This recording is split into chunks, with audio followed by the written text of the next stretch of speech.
시청자 여러분 안녕하십니까? 재테크 매거진 이것이 돈이다의 최혜린입니다. 그동안 정부가 각종 부동산 대책을 내놨었는데요. 특히 이달 초 발표된 11.3 대책은 부동산 대책에 있어 완결판이 될 거라는 평가를 받고 있습니다. 재건축 규제가 대폭 완화되고 강남 3구를 제외한 전 지역이 주택 투기와 투기 과열 지구에서 모두 풀렸기 때문인데요. 이렇게 정부가 부동산 시장 살리기에 본격 나선 이상 새로 바뀐 정책에 맞게 내 집 마련 전략도 따라 달라져야 할 것 같습니다. 자, 부동산 시장의 핫 이슈부터 트렌드 뉴스까지 챙겨보죠. 뉴스 시작합니다.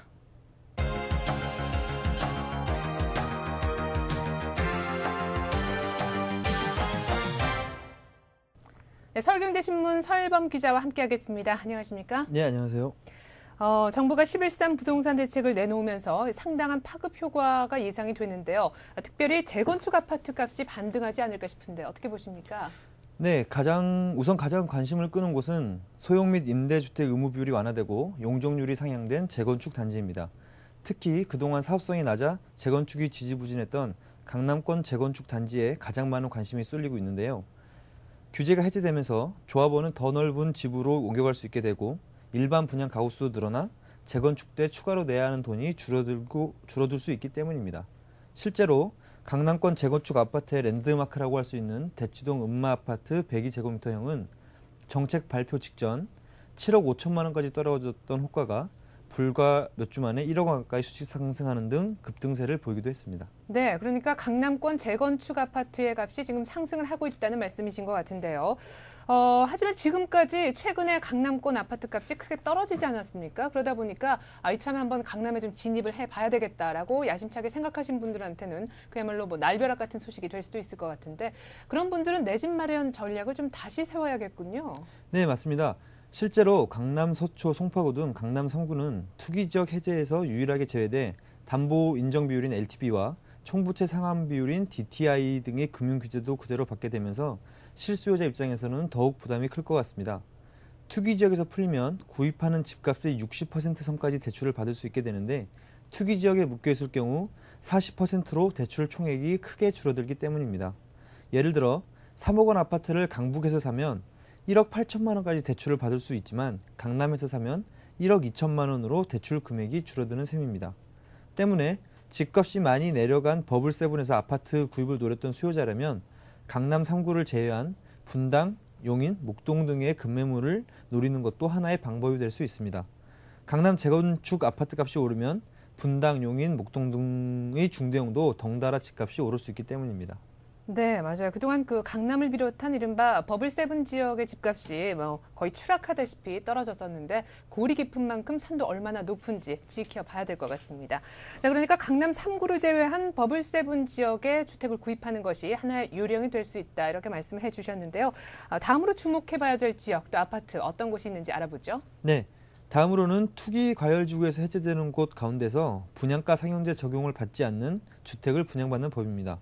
대출 완화 동시에 계약 후 바로 전매가 가능한 이중 혜택을 볼 수 있기 때문입니다. 연말까지 이 두 가지 조건을 충족하는 아파트는 15곳 4천여 가구에 이르러 이곳들을 노려볼 만한 것으로 보입니다. 서울에서는 총 9곳이 해당되는데요. 특히 용산에서는 오는 12월 삼성물산, 대림산업, 포스코건설이 컨소시엄으로 참여한 국제빌딩 주변 4구역 재개발 단지와 11월 중 대림산업이 분양하는 용산구 신계동 재개발 등이 관심을 끌고 있습니다. 이 외에도 삼성물산이 11월 중 분양하는 마포구 공덕동 분양단지도 수혜 단지로 꼽히고 있습니다. 개발 붐이 일어나고 있는 인천에서도 대림산업, 코오롱건설 컨소시엄 등이 대형 건설사들이 분양을 앞두고 있습니다. 네, 그러니까 수도권 과열 투기 지구에서 벗어나면서 동시에 분양가 상한제 적용을 받지 않는 곳을 노려라 하는 말씀이신데요. 근데 같은 그 투기 과열 지구 해제 지역 중에서도 기존 분양권을 그대로 좀 살릴 수 있는 방법도 있지 않을까 싶은데 어떻게 보십니까? 네, 투기 과열 지구에서 풀리는 지역의 기존 분양권을 노려보는 것도 이번 정책을 통한 새로운 내 집 마련 방법입니다. 분양권 전매 제한 기간 완화 조치가 기존 분양분에도 소급 적용됐기 때문인데요. 예를 들어 지난 7월 미아뉴타운에서 공급된 아파트 분양권의 경우 이번 투기 과열지구 해제와 함께 구입이 가능하게 됐습니다. 그렇다면 분양권 전매 제한이 풀린 집을 구매할 때 좀 유의해야 될 사항은 어떤 것들이 있습니까? 분양권 거래시장 역시 물건별로 옥석을 가리는 것이 핵심이 될 것 같습니다. 아무래도 그간 미분양이 많았던 비인기 지역일수록 자금 부담이 있는 수요자들이 매물을 처분하기 위해 분양가보다도 싼 마이너스 프리미엄의 매물을 내놓을 수 있기 때문입니다. 또한 다른 곳보다 유독 높은 분양가가 형성된 곳의 물건도 조심해야 합니다. 때문에 무턱대고 싼 물건을 노릴 게 아니라 다소 프리미엄을 주는 한이 있더라도 교통 및 교육 요건이 잘 갖춰진 인기 지역의 물건을 노리는 게 좋을 것 같습니다. 중도금 상환 기간 역시 살펴봐야 하는데요. 예를 들어 잔금 기일이 임박한 분양권을 구입할 경우 자금 상환 기간이 부담으로 작용할 수도 있기 때문입니다. 네, 그러니까 무턱대놓고 싼 물건만 찾을 것이 아니라 남은 중도금 상환 기간은 또 얼마가 있는지 꼼꼼하게 따져봐야 될 것 같습니다. 정책적으로 본다면 투자의 적기가 왔다고도 할 수 있겠지만요. 요즘 시장이 워낙 좋지 않다 보니까 사실은 집을 장만하는 것이 조금 망설여지는 것도 사실입니다. 그런데 요즘 같은 상황에서 집을 꼭 구매를 해야 된다면 어떤 점에 주의를 하는 것이 좋을까요? 네. 전문가들은 주택 자금을 원한다면 자금 조달 계획부터 꼼꼼히 살펴야 한다고 조언하고 있는데요. 부동산 규제가 완화됐다고 서둘러 시장에 뛰어들면 자금 부족으로 낭패를 볼 수도 있기 때문입니다. 요즘의 고금리도 큰 부담입니다. 최근 변동형 주택담보대출금리의 경우 7% 선을 넘어서며 이자 부담이 커졌기 때문입니다. 정부가 정책적으로 시중금리를 낮출 것으로 예상되는 만큼 대출 시기를 늦추는 것도 고려해 볼 만합니다. 또 최근 금융위기로 시중은행들이 신규 대출 요건을 강화하고 있다는 점도 유의해야 합니다. 결국 자신이 은행에서 대출받을 수 있는 돈은 얼마나 되는지, 또 원리금은 어떻게 상환해 나갈 것인지 자신의 소득과 재테크 계획을 꼼꼼히 세워야 할 것으로 전망됩니다. 네, 요새 또 뭐 그 시중은행들이 그 가계 주거 부담 완화 대책에 발맞춰서 여러 지원 방안들을 내놓곤 있지만 대출 금리 인하에는 소극적이어서 신용만 하는 거 아니냐 하는 지적도 있는데요. 또 최근에 시장 전문가들이 추가 금리 인하 가능성을 강하게 점치고 있으니까 아까 말씀하셨던 대로 대출 시기를 늦춰 투자하는 것도 하나의 방법이 될 수 있을 것 같습니다.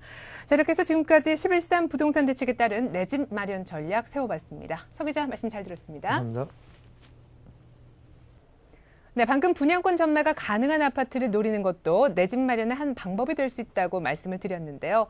이번에 소개해 드릴 곳이 바로 분양권 전매가 가능한 아파트라고 합니다. 투자 승부처 현장에 가다 과연 어떤 물건인지 화면으로 직접 확인해 보시죠.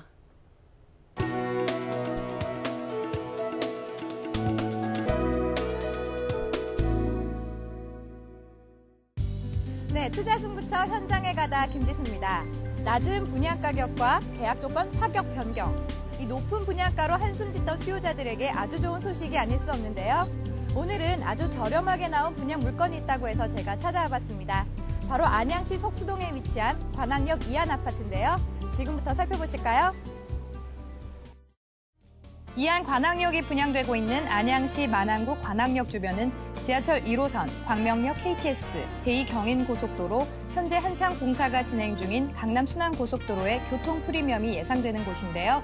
특히 이 지역은 관악산, 삼성산이 함께 어우러져 있어 강남 수도권 출퇴근과 멋진 전망으로 자연과 함께 하는 생활이 가능한 곳입니다.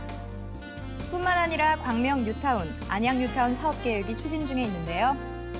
광명 안양 뉴타운뿐만이 아니라 전반적인 개발을 추진 중에 있다고 하는데요. 특히 석수 이동에서 안양 일대 그리고 평촌과 안양을 어우르는 33개 지역이 모두 새로운 모습으로 변모할 예정이라고 합니다. 많은 조건을 갖추고 있는 관악역 이안 아파트, 주변 여건 어떤지 알아볼까요? 이안 관악역은 삼성산을 뒤로하고 안양천을 앞으로 한 전형적인 대산임수의 자리로 풍수지리학적으로 매우 우수한 위치에 있습니다. 뿐만 아니라 다양한 운동시설을 갖춘 석수체육공원, 자연과 예술이 어우러진 안양예술공원까지 최적의 주거지로 손색이 없습니다. 교육 여건으로는 시범학교로 지정된 삼성초등학교가 도보로 10분 내에 있고 연현초등학교, 연현중학교, 안양중, 양명고 등이 모여 있어 우수한 면학 분위기를 조성하고 있습니다. 편의시설로는 재래시장부터 안양역 번화가까지 다양하게 구성되어 있는데요.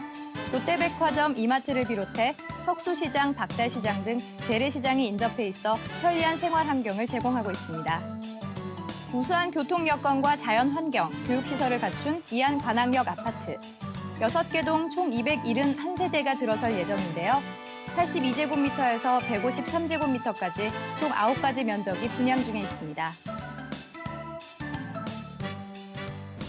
교통 프리미엄과 친환경적인 생활을 즐길 수 있는 이안 관악역 아파트.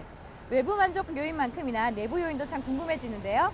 제가 그래서 모델하우스를 찾아봤습니다. 주력 세대인 111제곱미터 지금부터 확인해 볼게요. 거실은 와이드한 우물 천정으로 꾸며져 채광과 개방감을 높이고 거실과 복도에 아트월을 설치해서 갤러리 같은 느낌을 더했습니다.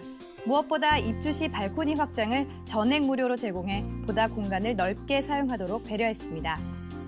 뿐만 아니라 홈 네트워크 시스템과 거실 조명 등의 밝기를 마음대로 조절할 수 있는 거실 디밍을 설치해 편리함을 더했습니다. 침실은 온돌마루로 바닥을 마감하고 친환경 도배지와 접착제를 사용해 건강을 먼저 생각했고요. 또한 수납 기능을 강화한 워크인 드레스룸으로 실용성을 강조했습니다. 네, 주방은 고급 주방 가구와 인조 대리석 상판을 이용해서 고급스럽게 꾸몄고요. 그리고 식기세척기와 음식물 처리기를 이용해서 주방을 고급스럽고 청결하게 유지할 수 있도록 했습니다. 네, 이안 관악역 아파트 실내 인테리어 특징은 뭔가요? 저희는 이제 작은 방에 설치되어 있는 북박이장과 주방 쪽으로 보시면 양쪽으로 설치되어 있는 수납 공간이 상당히 넓게 나와 있기 때문에 주부님들이 상당히 좋아하는 장점으로 뽑을 수 있고요. 지금 이제 또 확장 부분이 저기 이제 무료로 설치가 되기 때문에 추가 비용 없이 들어오실 수 있는 장점이 있습니다. 네, 그럼 아파트 단지의 특징은 뭔가요? 저희 아파트 단지의 장점은 바로 1번 국도상에 위치해 있기 때문에 도로 교통상 상당히 편리한 장점이 있고 바로 옆으로 제2경인 고속도로가 지나가기 때문에 교통도 상당히 편리하게 이용을 하실 수가 있고요. 그리고 이제 단지 뒤쪽으로는 삼성산과 관악산이 위치해 있기 때문에 그 등산로 이용도 상당히 편리하십니다. 물과 숲과 문화가 어우러진 갤러리 테마파크, 바로 이안 관악역이 지향하는 조경인데요. 입구 광장엔 벽천과 소나무가 어우러진 공간을 마련하고 다양한 수목식재해 사계절 풍부한 녹음을 느낄 수 있다고 합니다. 시원한 전망과 쾌적한 바람, 따스한 햇살을 만끽하며 이웃과 차 한 잔의 여유를 나눌 전망 데크까지 자연과 문화가 하나가 된 공간을 자랑합니다. 이안 관악역 아파트 어떠셨어요? 넉넉한 수납 공간으로 같은 면적이라도 아파트를 넓게 이용할 수가 있고요. 관악산이 인근에 있어서 자연 친화적인 삶도 누릴 수 있을 것 같아요. 게다가 교통이 편리하다는 점 잊지 마시고요. 자세한 설명 스튜디오에서 해드릴게요. 네, 이안 관악역 아파트 삼성산 자락에 위치해 있으면서 지하철 1호선 관악역이 인근에 있어서 전망과 편리한 교통, 두 마리 토끼를 한 번에 잡은 셈인데요. 이번 관악역 아파트에 대한 구체적인 정보 지금부터 자세하게 알아보도록 하겠습니다. 부동산 서브의 정태희 연구원, 김지수 아나운서와 함께하겠습니다. 안녕하세요. 네, 안녕하십니까. 이안 관악역, 삼성산이 쭉 둘러싸여져 있는 거 보니까 웰빙 주거가 가능해 보였는데요. 김지수 아나운서 어떻든가요? 네, 이안 관악역 아파트는요, 삼성산을 뒤로 하고 멀리 안양천을 앞으로 하고 있어서 배산 임수의 전형적인 지형이었습니다. 게다가 집안에서도 삼성산과 관악산의 사계절을 감상할 수가 있고요. 그리고 낮에는 탁 트인 삼성산의 청정 자연을, 그리고 밤에는 도심의 야경까지 풀코스로 즐길 수 있는 실수요자들의 마음에 꼭 드는 그런 아파트였습니다.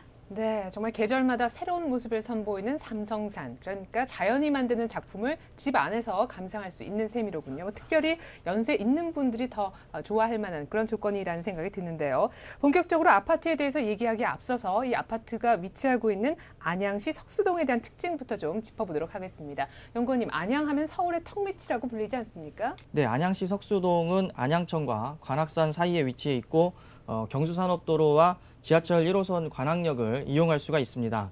안양은 관악산을 끼고 있기 때문에 쾌적하고 또 교통과 교육 환경이 우수하기 때문에 전부터 그 수요자가 풍부하고 또 투자자들의 관심을 끌고 있는 지역입니다. 네, 그러니까 아주 좋은 지역에 위치하게 될 아파트다라는 말씀이신데요.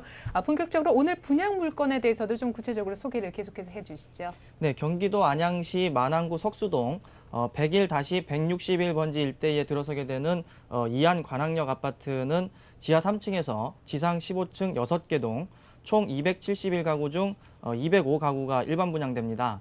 주택형은 82에서 153제곱미터까지 다양한 면적으로 구성이 돼 있고 현관 구조는 계단식, 난방은 도시가스 개별 난방으로 입주는 2010년 3월 예정입니다. 무엇보다 타워형과 판산형 그 단지를 조화롭게 설계해서 쾌적한 것이 특징입니다. 지금 방금 타워형, 판상형 뭐 이런 얘기를 해주셨는데요. 타워형은 제가 알기로 이렇게 빙 둘러가면서 평면이 짜져 있어서 특별한 그 방향성이 없는 것으로 알고 있는데 판상형은 그럼 뭔지, 둘 간의 차이는 뭔지 궁금한 게 너무 많습니다. 설명을 좀 부탁드릴게요. 네, 판상형 아파트는 그 쉽게 말해서 반듯하고 길게 지어진 그 대부분의 기존 아파트들을 얘기를 하고요. 타워형은 이제 탑상형이라고도 하는데 보통 그 서너 개 면이 맞닿아 있는 Y자형 모양을 말을 합니다. 타워형은 판상형에 비해서 그 외관이 화려하고 통풍과 양방향 조망권 확보에 유리한 장점이 있습니다.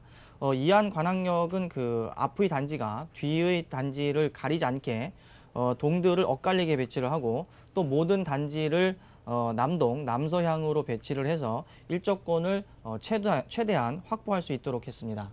그러니까 총 6개의 아파트 동들이 널찍널찍하게 배치가 돼 있어서 서로 일조권, 조망권 침해하지 않고 충분히 확보할 수 있다는 말씀 해주셨고요. 특별히 남동향, 남서향 이렇게 남향 베이스로 돼 있다는 것도 참 좋은 설계의 모습인 것 같습니다. 자, 그렇다면 학군이나 편의시설면은 어떻습니까? 김지사 아나운서? 네, 인근에 시범학교로 지정된 삼성초등학교가 도보로 10분 거리에 있고요. 그리고 연현중학교, 연현초등학교, 안양중학교, 양명고등학교 등이 모여 있어서 학군을 자랑하고 있습니다.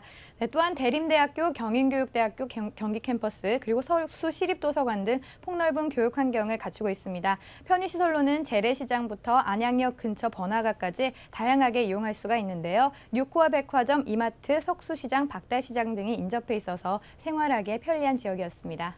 네, 안양 석수동에 들어서게 될 이안 관악역 아파트. 지금도 교육시설, 편의시설 잘 갖춰진 모습인데요. 앞으로 더 좋아진다고 합니다. 뉴타운 계획이 있다고 하는데요. 안양 뉴타운 개발 계획 좀 더 구체적으로 설명을 부탁드릴게요. 네, 안양시는 그 서북 측은 구시가지로 또 동남 측은 신시가지로 구분이 되면서 구시가지의 주변 환경이 갈수록 악화되고 노화되고 있습니다. 따라서 그 지난 2006년 11월에 발표된 경기도 1차 뉴타운 대상지에 안양 뉴타운이 포함이 됐는데요. 네. 안양 뉴타운은 다세대 주택이 집중적으로 모여 있는 구시가지 만안구 일대로 사업지는 안양시 만안구, 안양 2동과 3동, 또 석수 2동, 박달 1동 일대 170만 제곱미터 규모 주거지형 뉴타운으로 개발될 예정입니다. 2010년 착공해서 2015년 개발이 완료되면 쾌적한 환경의 대규모 주거단지가 형성될 전망입니다. 네, 그러니까 뉴타운 개발 호재로 인해서 낙후했던 안양의 구도심이 확 바뀔 것 같다는 말씀이신데요. 교통 호재도 많이 있다고 들었습니다. 어떤 계획들인가요? 네, 먼저 그 현재 교통 여건부터 살펴보면 안양은 그 수도권 어디나 통하는 광역 교통망을 갖추고 있는데요. 지하철 1호선 관악역과 안양역을 이용할 수가 있고 KTX 광명역도 차량으로 5분 정도면 이용할 수가 있습니다. 또 그리고 광역교통망 중에서 가장 그 눈에 띄는 것은 제2경인고속도로인데요. 이안 관악역은 제2경인고속도로 석수 IC 옆에 위치해서 인근 지역으로 이동이 쉽고 또 경수산업도로와 시흥대로를 이용해서 시흥과 구로, 신림 등 그 서울 남부권으로의 출퇴근이 아주 편리합니다. 뿐만 아니라 2006년 착공해서 현재 진행 중인 제2경인고속도로에 인천대교를 연결하는 접속도로가 2009년 완공이 되면 석수동에서 인천공항까지 30분이면 도착이 가능하고 또 제2경인고속도로 연장 구간이 2012년 완공이 되면 석수동에서 판교까지 20분 내로 도착이 가능합니다. 또한 그 2013년 개통 예정인 강남순환고속도로를 이용하면 20분 내에 서울 강남에 진입할 수가 있어서 강남 생활권의 편승함은 물론 2007년 12월에 노선이 결정돼서 2011년 착공하고 2016년 완공 예정인 신안산선이 진행되면 서울 지역에서 광명역으로 이어지는 지하철 라인도 생기게 됩니다. 네, 그러니까 지하철 1호선 관악역, 또 KTX 광명역, 제2경인고속도로뿐 아니라 강남 순환고속도로까지 사통팔달의 교통 프리미엄이 예상이 되는데요. 자, 그렇다면 실제 생활하게 되는 내부 시설 면을 좀 짚어보고 싶습니다. 모델하우스 직접 다녀오셨죠? 네, 이안은 안이 다른 아파트라는 의미를 갖고 있다고 합니다. 이름처럼 편안한 실내 공간과 또 과학적인 동선으로 공간을 더욱 넓게 사용할 수 있는 것을 볼 수가 있더라고요. 특히 수납 공간은 최대로 스스로 확보한 것을 보니까 우리 주부님들이 굉장히 좋아할 것 같더라고요. 그리고 홈 네트워크 시스템, 무인 경비 시스템, 일괄 소등 가스 차단기 등을 통해서 입주민의 안전을 최대한 고려한 점이 돋보였습니다. 그러니까 수납 공간과 안전, 정말 집에서 많이 생활을 하시는 우리 주부님들이 특별히 좋아할 만한 여건이다 싶은데요. 이한 관악역 아파트 쭉 얘기를 들어보니까 환경 좋죠. 뭐 주변 시설, 교통, 편의 시설 이런 것들 너무 잘 되는 모습인데 게다가 개발 호재까지 있다는 얘기까지 전해 들었습니다. 어느 하나 빠지는 게 없이 완벽해 보이는데요. 이럴수록 돈은 좀 많이 들지 않을까 걱정도 됩니다. 분양가 어느 정도입니까? 네, 기준층 기준으로 가장 작은 면적인 82제곱미터는 2억 9,520만 원이고 111제곱미터 5억 400만 원, 그리고 가장 큰 면적인 153제곱미터는 7억 4천만 원의 분양가가 책정이 돼 있습니다. 현재 그 계약금은 2천만 원으로 대폭 낮췄고 중도금은 40%를 무이자로 대출을 해줍니다. 또한 그 입주 후 전매가 가능하기 때문에 환금성도 좋은 편입니다. 그러니까 30평형대를 기준으로 계약금을 2천만 원으로 대폭 낮추고 또 중도금 40% 무이자 융자에다가 입주 후에 전매까지 가능하다 이렇게 말씀을 해주셨는데요. 현재 한창 분양 중에 있으니까요. 관심 있는 분들은 안양시 비산동에 있는 모델하우스 직접 들러보시는 것도 좋을 것 같습니다. 네, 지금까지 이한 관악역 아파트에 대해서 알아봤는데요. 도움 말씀에 부동산 서브의 정태희 연구원이었습니다. 고맙습니다. 네, 투자 승부처 현장에 가다. 이번엔 경매 물건 알아볼 순서죠. 금천구 시흥동으로 가보겠습니다.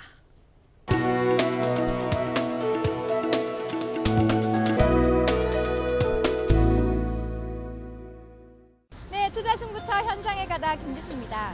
앞으로 개통될 도로를 살펴보면 유망 단지가 보인다. 아파트를 살 때 지켜야 할 불문율인데요. 바로 오늘 강남 순환 고속도로와 함께 관악산이라는 그린 프리미엄까지 갖추고 있는 아주 좋은 경매 물건 소개할까 합니다. 지금부터 저와 함께 살펴보실까요? 관악산에 둘러싸여 쾌적한 주거 환경을 자랑하는 관악산 신도 브랜뉴 아파트. 서울시 금천구 시흥동 1017번지에 들어서는 이 아파트는 삼천리 아파트를 재건축했는데요. 신도 종합건설이 시공해 2006년 12월에 입주를 시작했고 80제곱미터에서 124제곱미터까지 4가지 평형대, 총 2개 동에 206가구로 구성되어 있습니다.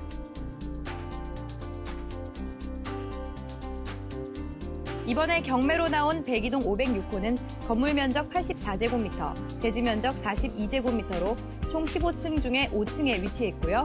투베이 구조, 방 셋, 욕실 2에 계단식 현관 구조로 난방은 도시가스 개별 난방입니다. 이름처럼 관악산이 아파트를 이렇게 둘러싸고 있는데요.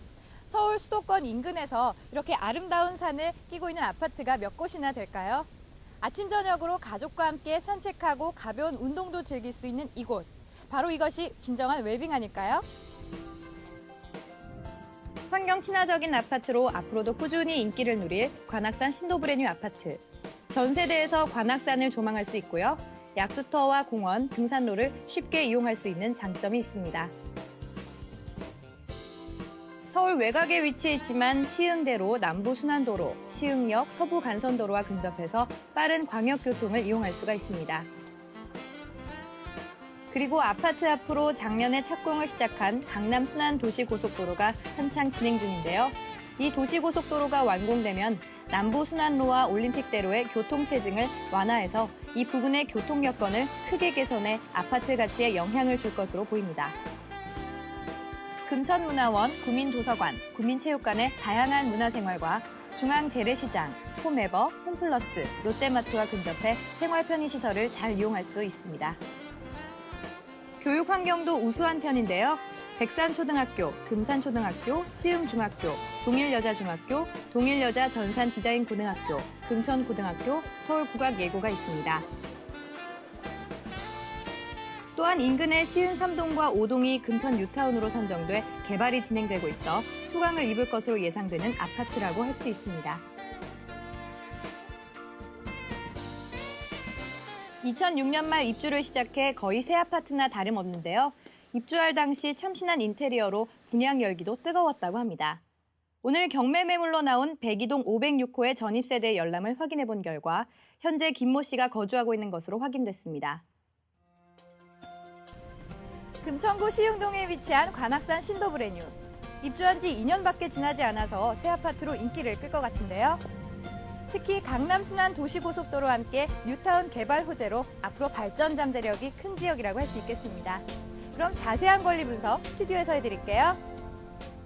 네, 금천구 시흥동의 관악산 신도 브랜뉴 아파트.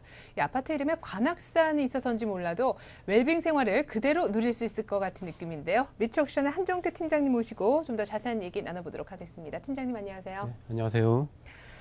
먼저 오늘 경매 매물이 위치한 금천구 시흥동 지역의 특징부터 짚어주시죠. 네, 금천구 시흥동은 인구 약 13만여 명으로 동쪽은 관악구 신림동, 서쪽은 경기도 광명시, 남쪽은 경기도 안양시, 북쪽은 독산동과 접해 있는데요. 금천구는 공업지역과 주거지역이 혼재된 지역으로서 그동안 주거 및 도시 환경이 열악하고 강남과의 접근성이 떨어져 상대적으로 저평가된 지역이었습니다. 때문에 3.3제곱미터당 1,000만 원 내외로, 즉 3억 원 초중반대로 30평대 아파트를 구입할 수 있는 서울에서 몇 군데 안 되는 곳 중에 하나입니다. 그러니까 금천구 시흥동이 그동안 준공업 지역으로 이렇게 지정이 돼 있었고 또 강남과의 접근성이 별로 좋지 못해서 저평가돼 있었다라는 말씀이신데요. 글쎄요, 가격이 아무리 저렴하다 그래도 실제로 살게 될 환경이 좋지 못하다면 이건 좀 아니다 싶기도 한데요. 그럼에도 불구하고 추천해 주시는 이유는 어디서 찾을 수 있겠습니까? 네, 지금은 주거 환경이 별로 좋지 못하지만 앞으로는 많이 달라지게 됩니다. 우선 시흥동은 시흥 뉴타운 사업지구의 적경 지역으로서 주거환경 개선과 각종 기반시설 혜택을 함께 누릴 수가 있고요. 현재 공사 중인 강남 순환 고속도로가 개통이 되면 서울 도심지로 이동이 수월해져서 향후 발전 가능성이 큰 지역이라고 할 수가 있습니다.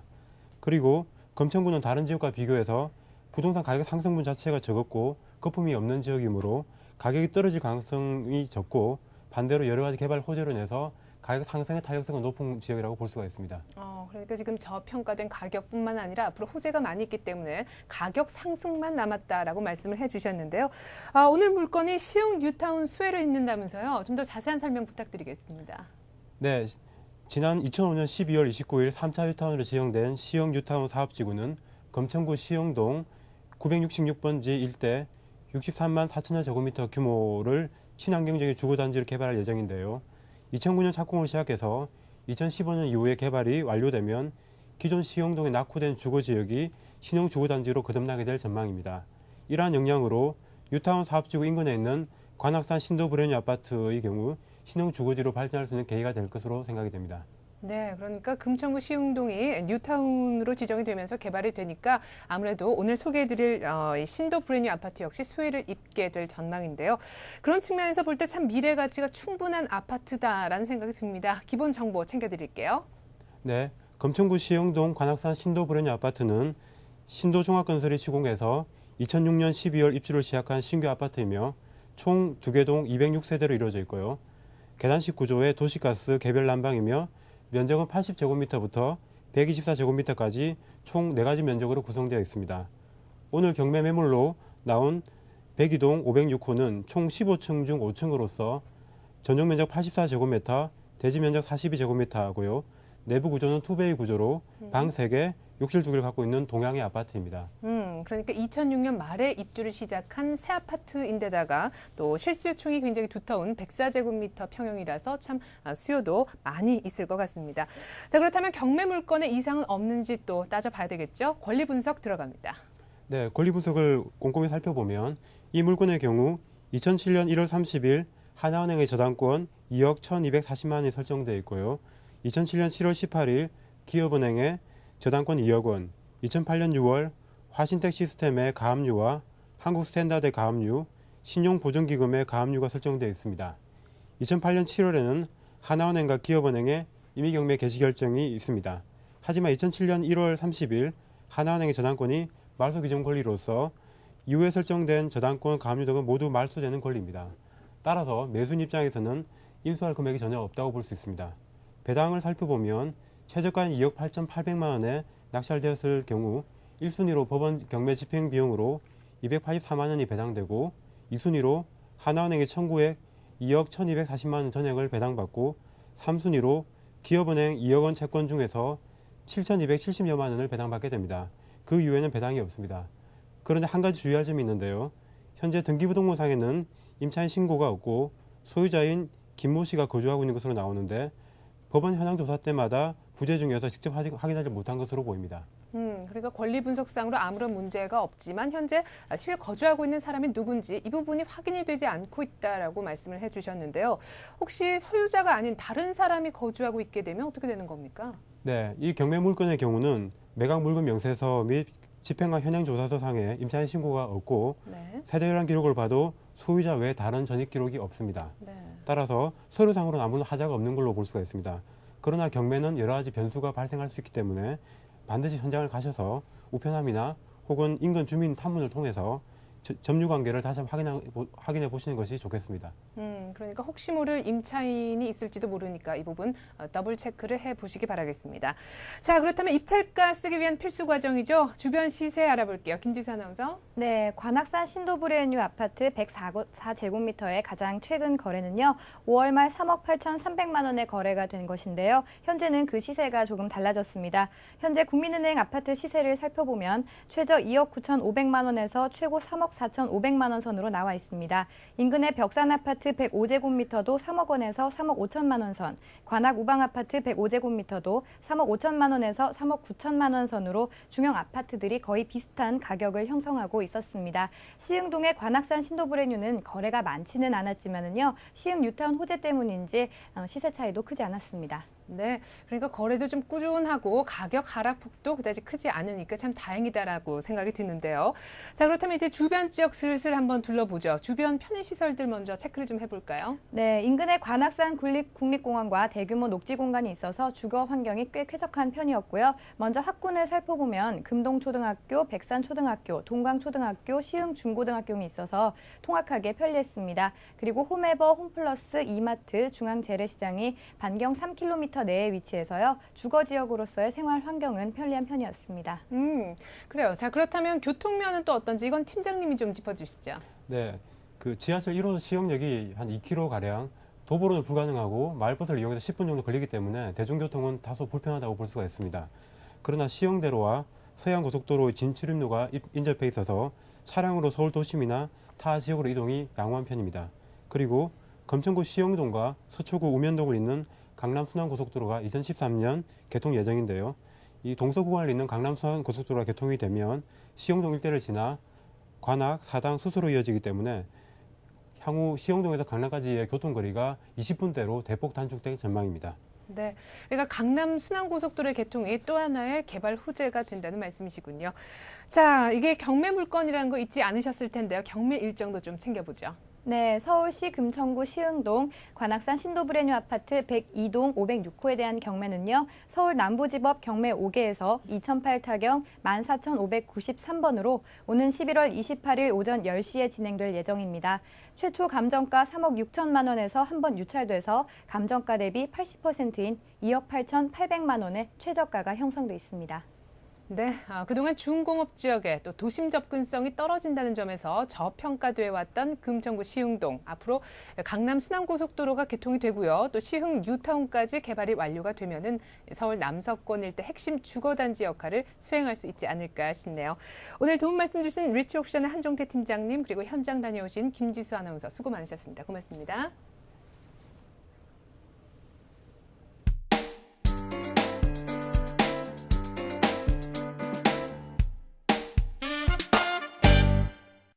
전문가의 생생한 강의를 통해 투자의 노하우를 알려드리고 있습니다. 부동산 Q&A.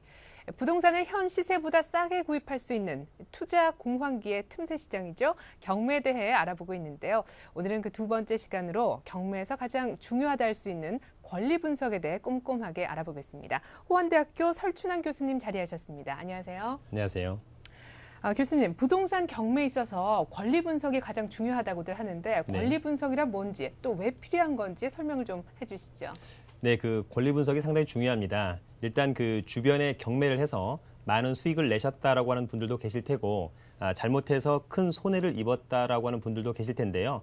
바로 권리 분석의 성공과 실패가 경매의 수익을 좌우한다라고 하겠습니다. 경매에서 그 권리 분석이라고 한다는 것은 물건 자체의 분석을 포함한 법률적인 분석이라고 보시면 될 것 같고요. 경매 물건 낙찰 시에 이러한 법률적인 분석의 최종 책임이 모두 낙찰자에게 있기 때문입니다. 일반적으로 그림이나 다른 물건의 경매는 물건을 낙찰받는 것으로 끝이 나는 것이 일반적인데 또는 그 일반 부동산의 어떤 매매 역시 특별한 권리 분석 없이 현재의 등기부등본상의 권리 내지는 임차인 관계 등을 그대로 유지하면서 매매를 하는데요. 부동산 경매의 경우에는 낙찰 후에 등기부등본상의 하자 여부 그리고 현재 거주하고 있는 임차인과의 관계 등 여러 가지가 문제가 될 수 있습니다. 이러한 부분에 하자가 있는지 없는지 확인하는 것이 바로 권리 분석의 내용이라고 하겠습니다. 그러니까 낙찰가를 좀 높게 써내서 낙찰을 받는 것이 다가 아니라는 말씀이신데요. 네. 그러니까 등기부등본에 적혀있는 부채 관계라든가 임차인과의 관계 등을 잘 따져봐야 될 것 같은데 이 두 가지만 꼼꼼하게 따져보면은 권리 분석이 거의 다 끝났다고 볼 수 있겠습니까? 꼭 그렇지는 않습니다. 통상적으로는 그 등기부등본상의 하자 여부 내지는 배당받지 못하는 선순위 임차인 등이 권리 분석의 대부분을 차지하는 것은 맞습니다만 이외에도 물건 자체의 하자 내지는 유치권 등 다양한 하자 등이 경매에서는 도사리고 있습니다. 바로 이러한 점에서 경매에 참여하시고자 하시는 분들은 서류상의 권리 분석 확인뿐만 아니라 현장을 직접 방문하셔서 권리 분석의 하자 여부를 꼼꼼히 체크하셔야겠습니다. 그러니까 서류상으로도 확인해야 될 것들이 많고 그것으로 다 채우지 못한 것들은 현장 방문까지 하셔야 된다라고 말씀을 해주셨는데요. 그런데 권리 분석을 할 때 그 말소 기준 권리라는 얘기들을 많이 하지 않습니까? 네. 정확한 개념부터 설명이 좀 있어야 될 것 같아요. 네, 일단 그 경매는 낙찰 대금 완납과 동시에 사실상 등기 여부와 관계없이 소유권을 취득하게 되는데요. 소유권 이전 등기를 하면서 부동산 등기부등본상의 권리 중 어떠한 권리들은 말소 등기 대상이 되어서 소멸하게 되고 또 어떠한 권리들은 말소의 대상이 되지 않고 낙찰자에게 인수되어서 낙찰자가 그 권리의 하자를 떠안게 됩니다. 이때 말소와 인수의 기준이 되는 권리를 말소기준 권리라고 합니다. 그러니까 경매를 통해서 집을 이제 구입을 한 이런 낙찰자가 이전 주인의 빚까지 이렇게 떠안게 될 수 있다는 말씀이신데요. 그렇게 되면 참 경매로 싸게 산 보람도 없어질 것 같은데 물론 이런 일은 없어야겠지만 어떤 경우에 이전 주인의 빚까지 떠안게 됩니까? 네, 그 가장 대표적인 것이 그 선순위 임차인의 보증금을 인수하는 것인데요. 네. 자, 가령 시세가 5억 원 하는 아파트가 있습니다. 그런데 실제 여기에는 배당 요구를 하지 않은 보증금 2억 원의 선순위 임차인이 있다라고 가정을 해보죠. 그러면 이 아파트를 가령 시세보다 1억 원 싼 4억 원의 낙찰을 받았다라고 하더라도 이는 절대 싸게 매수한 것이 아닙니다. 왜냐하면 낙찰가 4억 원에 낙찰자가 추가로 인수해야 하는 선순위 임차인의 보증금 2억 원을 더해서 총 6억 원에 매수하게 되는 꼴이 되기 때문입니다. 네. 자, 또 다른 사례로 하나 간단히 더 들면 임차인이 임차주택에 대해서 수선비나 계량비를 지출하고 점유하고 있다고 한다면 이는 적법한 유치권이 되고요. 낙찰자는 임차인의 이 수선비 내지는 계량비를 지불해야만 명도를 받을 수 있습니다. 네, 그러니까 그 말소 기준 권리, 경매 성패를 가르는 아주 중요한 기준이 되니까요. 오늘 다른 것보다도 이 개념은 꼭 아셔야 될 것 같습니다. 자, 그렇다면 말소 기준 권리가 될 수 있는 권리는 어떤 것이 있는지 궁금한데요. 흔히 뭐 가압류다, 뭐 여러 가지 얘기하지 않습니까? 어떤 권리들이 이 말소 기준 권리에 포함이 될 수 있나요? 네, 그 등기부 등본상의 권리들을 보면 압류라든지 저당권, 그리고 지상권, 지역권, 담보 가등기, 강제 경매 개시 결정 기입 등기 등 여러 권리들이 있는데요. 이 중에서 가압류와 압류, 그리고 근저당권과 저당권, 담보 가등기와 개시 결정 기입 등기가 말소 기준 권리가 될 수 있습니다. 말소 기준 권리가 될 수 있는 것들 중에 그 사건의 등기부 등본상에 가장 먼저 기입되어 있는 권리가 바로 그 사건의 말소 기준 권리가 되는데요. 말소 기준 권리 이후에 전입신고한 임차인이나 권리자들은 낙찰에 의한 소유권 이전 등기 시에 그 권리가 소멸되는데, 자, 이와 같이 대항력 없는 권리들이 소멸되는 것을 우리가 소재주의 또는 소멸주의라고도 합니다. 그러니까 말소 기준 권리가 될 수 있는 6가지의 권리 중에서 등기일자가 가장 빠른 것이 말소 기준 권리가 될 수 있다는 말씀이신데요. 그러면은 말소 기준 권리 이후의 모든 권리들은 자연적으로 없어지는 건가요? 네, 일단 그 소멸되는 권리들은 그 말소 기준 권리를 포함해서 이후에 설정된 근저당권, 그리고 담보가등기와 전세권, 지상권, 지역권과 같이 말소 기준 권리 이후에 등기된 용익물권, 그리고 말소 기준 권리 이후에 등기된 가압류라든지 가등기, 가처분, 환매 등기 등이 있습니다. 뿐만 아니라 말소기준 권리 이후에 점유 및 전입 신고를 한 임차인의 권리도 소멸하게 되는데요. 하지만 말소기준 권리 이후에 등기부 등본에 기재된 예고 등기는 절대 말소되지 않고요. 또한 적법한 유치권자라고 한다면 말소기준 권리 이후에 그 권리를 주장하는 유치권도 낙찰자가 인수해야 하는 그런 부담이 되겠습니다. 네, 그러니까 말소기준 권리와는 상관없이 인수되는 권리도 있다는 말씀이신데요. 그 예로 드셨던 먼저 예고 등기에 대해서 자세하게 알아보도록 하겠습니다. 네, 예고 등기가 사실상 그 경매에서 권리 분석에서 가장 어려운 부분 중에 하나인데요. 네. 예고 등기는 그 등기 원인의 무효 내지는 취소로 인해서 등기한 권리의 말소 또는 말소 회복의 소가 제기된 경우에 법원이 직권으로 이를 등기소에 촉탁해서 행하는 등기입니다. 가령 진정한 소유자가 있었는데 이 소유자의 친구가 진정한 소유자의 인감 도장을 훔쳐서 인감 증명서를 발급받아 자신의 소유로, 즉 불법으로 소유권을 이전 등기하였다라고 가정해 보면 이러한 부동산이 경매가 진행 중일 경우에 진정한 소유자가 원인 무효를 원인으로 소유권을 가져간 친구를 상대로 소유권 말소 등기 청구 소송을 제기하면 법원은 촉탁으로 예고 등기를 하게 되는데요.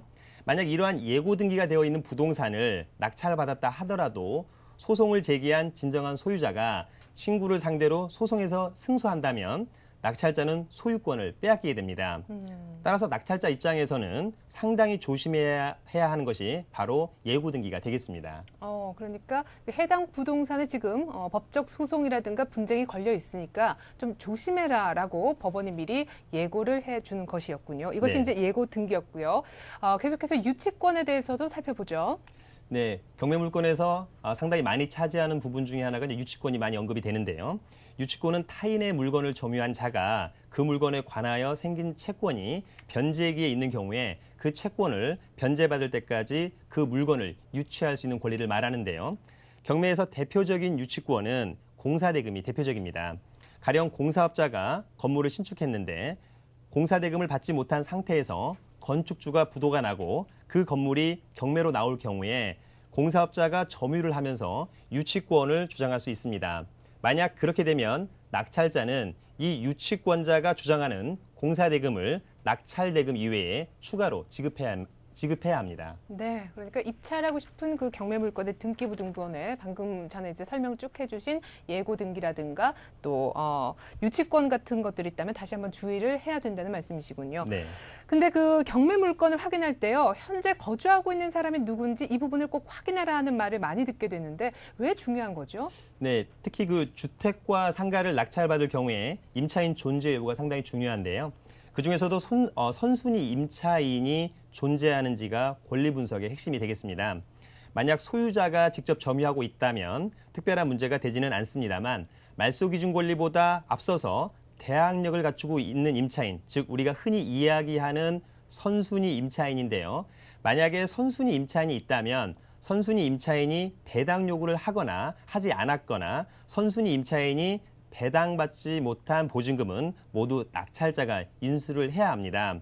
따라서 낙찰을 받은 입찰자는 낙찰대금 외에 선순위 임차인이 배당받지 못한 금액을 추가로 지급을 해야 되기 때문에 낙찰받기 전에 선순위 임차인의 존재 여부 및 그 임차인이 배당받지 못한 보증금이 얼마인지 정확히 확인을 해야 되겠습니다. 그러니까 선순위 임차인이 있을 경우에는 선순위 임차인이 배당받지 못한 금액을 낙찰자가 추가로 더 내야 하는 불상사가 생길 수 있다는 말씀이시군요. 네네. 근데 그 대항력 있는 임차인이다 이런 설명을 중간에 하셨어요. 여기서 대항력이라는 건 뭔지 이 개념도 자주 등장하죠. 네, 그렇습니다. 대항력이라고 하는 것은 기존의 임차인이 새로운 소유자, 즉 새로운 양수인에게 기존 임대차 계약에 기한 임대차 기간을 주장할 수 있고요. 임대차 기간 만료 후에는 새로운 양수인에게 임대차 보증금을 반환받기 전에는 명도를 거절할 수 있는 권한입니다. 즉 한마디로 임차인의 권리를 두텁게 보호해주는 권한이라고 보시면 될 것 같습니다. 네, 그러니까 뭐 임차인이나 세입자한테는 굉장히 중요한 개념이 될 것 같은데요. 그렇다면 어떻게 하면 이 대항력을 갖출 수가 있습니까? 네, 그 임차인이 대항력을 갖추는 대항 요건은 그렇게 어렵지는 않습니다. 일단 대항력을 갖출 수 있는 대항 요건은 먼저 주택의 인도, 즉 이사를 오셔야 될 것 같고요. 더불어서 꼭 주민등록 전입신고를 하셔야 됩니다. 그렇게 되면 다음 날 새벽 0시부터 대항력이 생깁니다. 실질적으로 주택의 점유일은 확인할 수 있는 방법이 쉽지 않기 때문에 주민등록 전입일로 대항력을 판단하는 것이 보통입니다. 보통 우리가 확정일자를 받아둔다라고 하는데요. 확정일자는 대항력과는 아무런 상관없이 전세권처럼 우선 변제권을 받기 위해서 필요하다라고 하는 것도 우리 시청자 여러분들께서 알아두시면 좋겠습니다. 네. 경매를 하시는 분들의 목적은 시세보다 저렴하게 부동산을 구입하시려는 건데요. 권리 분석을 제대로 하지 않으면 아무리 시세보다 저렴하게 낙찰을 받는다 할지라도 인수되는 권리가 있으면 오히려 손해를 본다고 하니까 권리 분석 꼼꼼하게 하시는 게 좋겠습니다. 오늘 호원대학교 설춘환 교수님 말씀 잘 들었습니다. 감사합니다.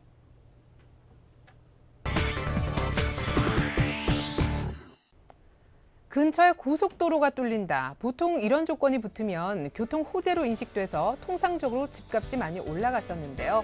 얼마 전 고속도로 호재가 있는 한 아파트의 모델하우스가 공개가 됐는데 소비자들한텐 철저하게 외면을 받았다고 합니다. 교통이 불편해서 많이 걷게 되더라도 자동차 소음이라든지 먼지가 적은 쾌적한 아파트가 더 낫다고 판단했기 때문이겠죠. 좋은 집 고르는 기준, 바로 그 속에서도 이젠 사람의 가치관이 더 강하게 묻어나는 것 같네요. 재테크 매거진 이것이 돈이다. 저는 여기서 인사드리겠습니다. 함께해 주신 여러분 고맙습니다.